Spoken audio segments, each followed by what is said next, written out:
Ya, pemirsa polisi menetapkan 4 orang tersangka dalam kasus bungkus night yang rencananya digelar di kawasan Jakarta Selatan. Guna kepentingan penyidikan, petugas menyegel dan memasang garis polisi pada ruko yang akan dijadikan sebagai lokasi acara.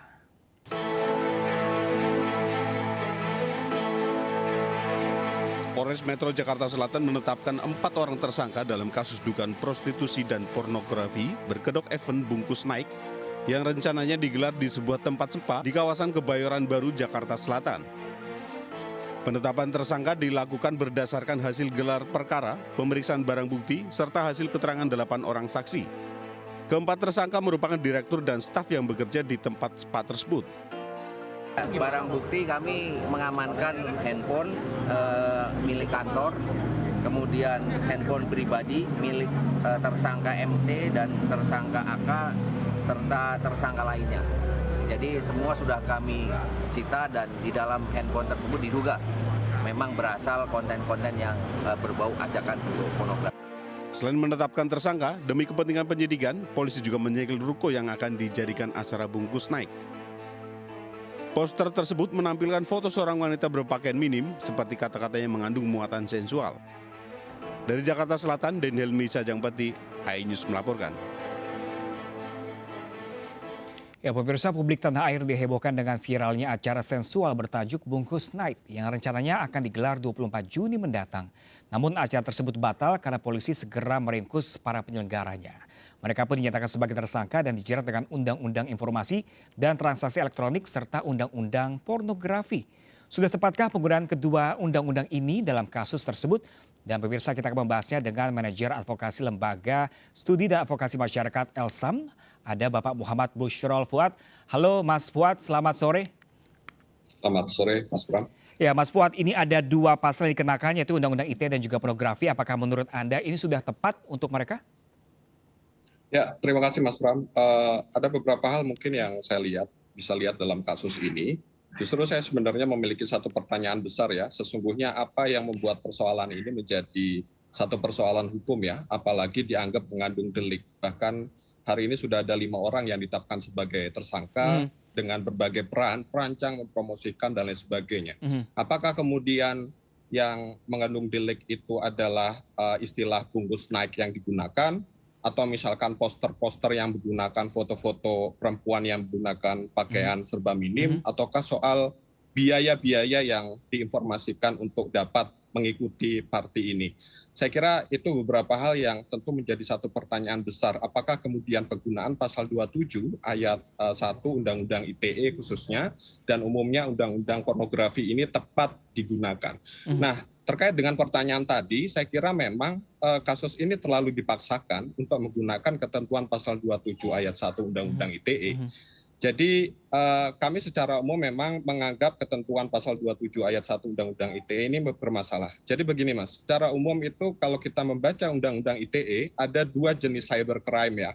Jadi ada cyber enabled crime, artinya adalah kejahatan-kejahatan konvensional yang sudah diatur dalam KUHP yang diekstensifkan menggunakan internet kayak pencuri ya, misalkan pornografi yang sebenarnya sudah diatur, tapi karena hari ini eranya adalah online, maka kemudian ada pornografi online dan lain sebagainya. Artinya kejahatan-kejahatan yang sebenarnya sudah diatur dalam KUHP. Ada juga cyber dependent crime, kejahatan-kejahatan yang hanya ada karena adanya internet. Nah, kami melihat bahwa ketentuan pasal 27 ayat 1 Undang-Undang ITE ini pada prinsipnya dia tidak bisa dilepaskan di dalam rumusan pasal 281 dan 282 KUHP yang menjadi dasar adanya kriminalisasi Undang-Undang ITE khususnya pasal 27 ayat 1. Nah, kalau kita mencermati di dalam ketentuan pasal ini bahwa yang dianggap melanggar kesusilaan itu yang dapat dijerat menggunakan dasar pasal ini adalah apabila kemudian itu ditunjukkan kepada umum. Jadi kepada umum. Walaupun itu ditunjukkan di dalam ruang privat, tetapi yang kemudian bisa dipersoalkan adalah hanya kepada orang yang itu ditunjukkan dia tidak berkehendak atau misalkan anak-anak. Jadi ini sebenarnya kalau kita lihat penerapan ketentuan pasal 27 ayat 3 di dalam kasus ini sebenarnya saya melihat ini tidak tepat ya. Jadi sebenarnya polisi harus melihat, negara harus melihat bahwa keberadaan prostitusi itu harus dianggap sebagai satu realitas yang nyata, yang itu tidak bisa kemudian hanya direspon dengan instrumen-instrumen penegakan hukum, khususnya pidana. Itu satu hal, Mas, yang bisa saya lihat. Ya, Mas Fuad. Kemudian yang kedua, Ya, boleh ya, silakan Mas Fuad. Bagaimana yang kedua? ya, kemudian yang kedua, yang tidak kalah pentingnya adalah, saya kira kalau melihat kasus ini hanya pada kasus prostitusinya, ini terlalu remeh, Mas. Jadi yang lebih penting adalah bagaimana kemudian aparat kepolisian mampu memperdalam dalam kasus ini, misalnya apakah kasus ini terdapat kejahatan-kejahatan perdagangan orang, anak, dan lain sebagainya. Nah, polisi bisa masuk itu dengan Undang-Undang 21 tahun 2007 tentang TPPO. Ataukah kemudian misalkan polisi melihat dan mendalami ada perbuatan-perbuatan dengan menggunakan obat-obat terlarang atau narkotika. Nah, polisi bisa mendalami itu. Saya kira ini yang kemudian lebih penting untuk diperdalam oleh kepolisian dalam kasus ini ketimbang tadi melihat ini dalam konteks kesusilaannya saja, yang kemudian tadi beberapa persoalannya yang sudah saya gambarkan. Itu dua hal, Mas. Iya, Mas Fuad, ketika Anda bilang ini kurang tepat undang-undang tersebut, kalau meskipun mereka menyebarkan melalui media sosial, ini masih kurang tepat seperti itu untuk menyalahi dengan undang-undang ITE? Iya, jadi pada prinsipnya kalau tadi seperti yang saya sampaikan, pasal 27 ayat 1 itu Undang-Undang ITE itu tidak bisa dilepaskan dari ketentuan-ketentuan yang mengatur pornografi sebagaimana diatur di dalam KUHP, khususnya pasal 281, 282 ataupun Undang-Undang pornografi. Jadi kalau melihat di dalam ketentuan pasal KUHP yang dinilai penyebaran konten yang dinilai melanggar kesusilaan, jadi selama dilakukan di dalam ruang privat dan berbasis persetujuan, itu tidak dapat dijerat menggunakan pasal 27 ayat 1. Itu jelas. Oke. Nah, kalau Anda melihat masalah ini, Anda bilang remeh-temeh seperti ini, bisakah acara ini disebut juga dengan prostitusi terselubung? Menurut Anda seperti itu tidak?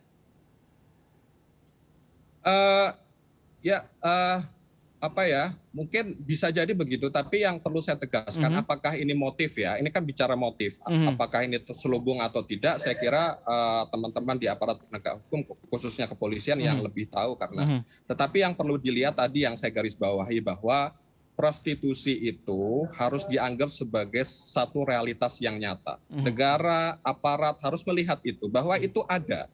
Baik polanya terbuka, terselubung, dan lain sebagainya. Tetapi saya kira yang penting adalah bagaimana hari ini negara harus melihat dan merespon keberadaan prostitusi itu dengan satu pendekatan-pendekatan yang tepat. Misalnya apakah kemudian misalnya ada pendidikan ya, atau memastikan tidak ada terjadi eksploitasi pekerja seks, atau memastikan bahwa program-program penanggulangan HIV terlaksana. Jadi persoalan mengenai suka atau tidak suka, ataupun misalkan mereka melanggar moral atau tidak, itu tidak selalu kemudian persoalan hukum, apalagi itu mengandung delik. Itu yang harus ditempatkan. Jadi ada pendekatan-pendekatan lain yang harusnya bisa dikedepankan oleh pemerintah, khususnya tadi dalam konteks ini saya kira tidak tepat untuk kemudian langsung menempatkan pendekatan pidana, khususnya pasal 27 ayat 1, yang kemudian tadi ada beberapa persoalan kenapa pasal ini tidak bisa digunakan.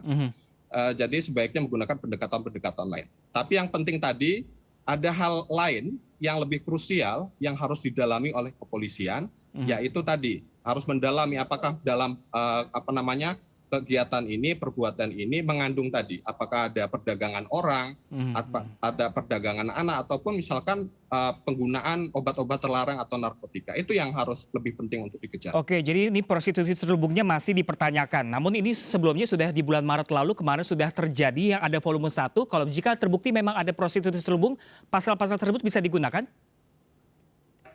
Ya, saya kira tidak. Kembali ke tadi, Mas ya. Kembali ke tadi, prinsipnya dia harus pasal ini tidak dapat menjerat hubungan privat ya. Jadi kalaupun kemudian sebenarnya yang dilihat sebagai satu delik itu apa dalam kasus ini, itu yang harus clear. Kalaupun kemudian ketika misalkan itu sudah terjadi, katakanlah saya bilang antara klien dan lain sebagainya dari si katakanlah entah perempuannya itu, tetapi kemudian itu dalam konteks hubungan privat, itu saya kira itu tidak bisa dikategorikan sebagai pidana di dalam kasus ini. Mas Fuad, kalau bisa Anda jelaskan ini hubungan jadi privat ini seperti apa sih antara satu dan dengan seperti apa hubungan privat seperti itu yang Anda maksud? Jadi dalam ruang privat ya Mas ya. Jadi tidak di dalam ruang publik. Misalkan antara satu dengan dua orang saja dan lain sebagainya. Artinya tidak dalam satu ruang publik. Jadi kalau melihat di kasus-kasus ini kan karena itu dipertontonkan di ruang publik dan lain sebagainya, itu kemudian disimpulkan bahwa itu dapat dikategorikan dapat dijerat menggunakan pasal 27 ayat 3. Nah, dalam konteks prostitusi sendiri itu sebenarnya satu-satunya kriminalisasi atau pihak-pihak yang dapat dipidana itu hanya ada beberapa peran ya. Misalkan mucikari itu satu. Ataupun misalkan pengguna jasa ya, ataupun atau perdagangan orang. Saya kira itu beberapa orang-orang atau pihak-pihak yang dapat dijerat dalam konteks kasus ini. Tapi apakah kemudian itu bisa dijerat dengan hanya menggunakan pasal 27 ayat 1? Tidak. Makanya tadi harus melihat konteks undang-undang lain. Artinya di sini kedalaman polisi melihat masalah yang menjadi penting. Saya kira undang-undang lain seperti undang-undang TPPO itu penting untuk dilihat sebagai satu instrumen untuk melihat ini lebih jauh. Tidak hanya persoalan, ini kan bicara soal moral ya, soal nilai-nilai kesusilaan. Nah, saya kira itu juga satu perdebatan yang hari ini sedang memang masih menjadi satu diskursus ya, apalagi dalam konteks online. Online itu kan satu ekosistem yang sifatnya borderless ya. Jadi borderless, dia tidak terbatas. Jadi kita harus jeli untuk melihat apakah memang satu konten itu memang mengandung satu hal yang dianggap melanggar norma-norma kesusilaan atau tidak. Misalkan ketika ada satu contoh lain tidak relevan dengan kasus ini, misalkan ada satu gambar memperlihatkan misalkan ada bapak-bapak laki-laki menggunakan koteka misalkan. Itu di Papua sebagai satu identitas adat yang kemudian itu dijunjung tinggi, tetapi kalau kita melihat itu hanya dalam kacamata di luar Papua, saya kira itu dianggap sebagai melanggar nilai-nilai kesusilaan. Jadi itu tadi yang harus memang lebih hati-hati saya kira dalam melihat kasus. Ya Mas Fuad, jadi Mas Fuad kalau untuk menjegal acara atau event ini berarti tidak ada pasal atau pidana yang bisa menjegal acara tersebut? Saya lebih bukan menjegal ya bahasanya. Upaya preventif itu penting untuk dilakukan. Tetapi pendekatannya apa? Instrumen hukum apa yang penting untuk digunakan? Saya kira tadi saya menggarisbawahi bahwa tidak selalu hal-hal yang sifatnya tadi melanggar norma-norma, moral dan lain sebagainya selalu melulu menggunakan pendekatan pidana. Itu yang perlu saya garisbawahi Mas Pram. Nah, jadi bahwa pencegahan itu harus dilakukan oleh polisi, itu kewajiban aparat melakukan upaya-upaya preventif. Tapi tadi apakah kemudian ada instrumen lain tidak yang bisa digunakan? Kan itu ya sebenarnya yang penting. Nah ini ini masih di awal penyelidikan ya Mas Fuad. Lalu sebenarnya antisipasinya harus dilakukan dari pihak kepolisian, apa yang dilakukan? Apakah dengan secara kekeluargaan kah ketika hukum pidana itu tidak bisa disertakan ke event tersebut? Ya memang agak susah kalau hanya mengandalkan ini kepada aparat kepolisian. Itu ini harus menjadi beban tanggung jawab ya pemerintah secara umum. Tidak hanya dari kepolisian, ya kan bicara dalam level pencegahan. Jadi seluruh pihak-pihak aparat negara yang kemudian relevan dalam tugas pokok fungsi untuk mencegah hal ini terjadi perlu untuk bekerja bersama. Tetapi tentu dalam kasus-kasus konkret itu kan biasanya aparat yang turun. Nah, saya kira pendekatan-pendekatan persuasif dan lain sebagainya itu penting untuk dikedepankan terlebih dahulu. Kalaupun memang polisi melihat ada indikasi-indikasi lain yang lebih penting untuk kemudian diperdalam selain tadi aspek-aspek yang sifatnya melanggar nilai-nilai kesusilaan, tetapi ada aspek-aspek yang lebih derajat kejahatannya itu lebih luar biasa, kayak misalkan perdagangan orang, narkotika dan lain sebagainya. Itu yang harus kemudian kemungkinan itu harus dibuka oleh kepolisian. Jangan hanya menutup kasus ini pada kasus prostitusinya saja. Untuk efek jerahnya seperti apa nantinya, rekan Mas Fuad ini supaya agar event ini tidak terulang kembali? Sebenarnya ada beberapa instrumen yang bisa digunakan. Kan dalam kasus ini salah satu yang terungkap itu kan tidak ada izin ya. Tidak ada izin. Nah, berarti artinya instrumen-instrumen hukum lain itu tidak berjalan dalam kasus ini. Sebenarnya kalau instrumen-instrumen perizinan itu bisa berjalan dengan baik, itu kan sebenarnya salah satu upaya preventif ya. Untuk sebenarnya ketika orang mau melakukan satu kegiatan usaha, itu kan usahanya apa itu kan jelas. Kalau ada ada instrumen perizinan itu berjalan. Sayangnya dalam kasus-kasus seperti ini kan sebenarnya negara juga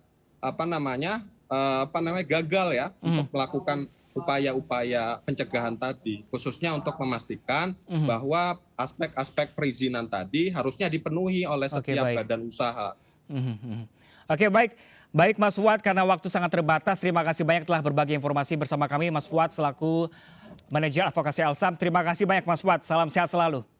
Oke, terima kasih Mas Pram, sehat selalu. Ya, pemirsa, Amnesty News Now masih akan kembali sesaat lagi dengan informasi menarik lainnya, jadi tetaplah bersama kami.